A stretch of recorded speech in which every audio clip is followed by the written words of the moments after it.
আড়াই বছর পেরিয়ে গেছে রাশিয়া ইউক্রেন যুদ্ধ। এখনো চলছে হামলা পাল্টা হামলার ঘটনা। শনিবারও রাতভর ইউক্রেন থেকে ড্রোন হামলা চালানো হয় রাশিয়ায়। রাজধানী মস্কোর উদ্দেশ্যেই ছোড়া হয় একের পর এক ড্রোন। ইউক্রেনের হামলার কথা স্বীকার করেছে রাশিয়ার প্রশাসন। রবিবার সকালে রাশিয়ার প্রতিরক্ষা মন্ত্রণালয় এক বিবৃতিতে জানিয়েছে, রাশিয়ার ভূখণ্ডে শনিবার রাতে বড় আকারের হামলা চালিয়েছে ইউক্রেন। হামলার সময় ইউক্রেনের ১৫৮টি ড্রোন ভূপাতিত করার দাবি করেছে রুশ বাহিনী। বিবৃতিতে মন্ত্রণালয় আরও জানিয়েছে, কুরস্ক অঞ্চলে ৪৬টি ড্রোন ভূপাতিত করা হয়। সাম্প্রতিক সপ্তাহগুলোতে এই অঞ্চলে বড় ধরনের অভিযান পরিচালনা করছে ইউক্রেনের সেনাবাহিনী। ব্রায়ানস্ক অঞ্চলে ৩৪টি, ভোরোনেজ অঞ্চলে ২৮টি এবং বেলগোরোদ অঞ্চলে ১৪টি ড্রোন ধ্বংস করা হয়েছে। মস্কো শহরের ওপর ২টি এবং আশেপাশের অঞ্চলে ৯টি ড্রোন ধ্বংস করা হয়।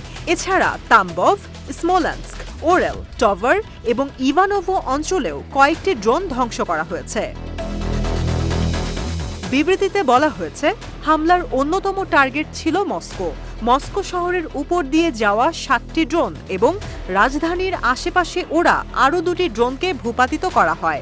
মন্ত্রণালয়ের মতে, রিয়াজান অঞ্চলে ৮টি ইউএভি, কালুগা অঞ্চলে ৫টি, লিপেটস্ক অঞ্চলে ৪টি এবং তুলা অঞ্চলে ৩টি ইউএভি ধ্বংস করা হয়েছে।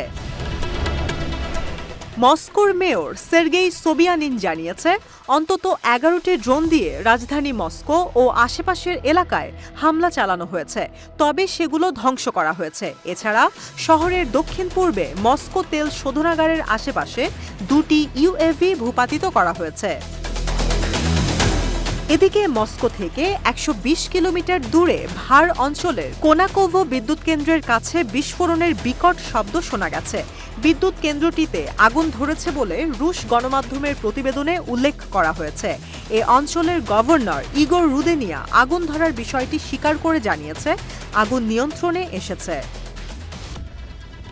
মস্কো অঞ্চলের কাশিরা বিদ্যুৎ কেন্দ্রেও ড্রোন হামলা হয়েছে বলে জানিয়েছেন স্থানীয় কর্মকর্তারা। তবে হামলার কারণে সেখানে কোনো ক্ষতি বা হতাহতের ঘটনা ঘটেনি বলে জানিয়েছে তারা। শনিবার রাতের ড্রোন হামলা নিয়ে এখন পর্যন্ত কোনো মন্তব্য করেনি ইউক্রেন। কয়েক মাস ধরেই রাশিয়ার বেশ ভেতরে দূরপাল্লার হামলা বাড়িয়েছে তারা। রাশিয়ার দাবি, পশ্চিমা প্রযুক্তি ও অর্থের সহায়তায় এসব দূরপাল্লার হামলা চালাচ্ছে ইউক্রেন। এদিকে রাশিয়ার প্রতিরক্ষা মন্ত্রণালয় রবিবার জানিয়েছে, তারা ইউক্রেনের ডনেৎস্ক অঞ্চলের পিভনিজনে এবং ভয়েমকা শহরের নিয়ন্ত্রণ নিয়েছে। সেই সাথে ইউক্রেনের পূর্ব দিকের দোনেৎস্ক অঞ্চলের পোক্রোভস্ক নামের একটি শহরের দিকে দ্রুত এগিয়ে যাচ্ছে রুশ সেনারা। শহরটি দখলে নেয়ার জন্য কয়েক মাস ধরে লড়ছে তারা।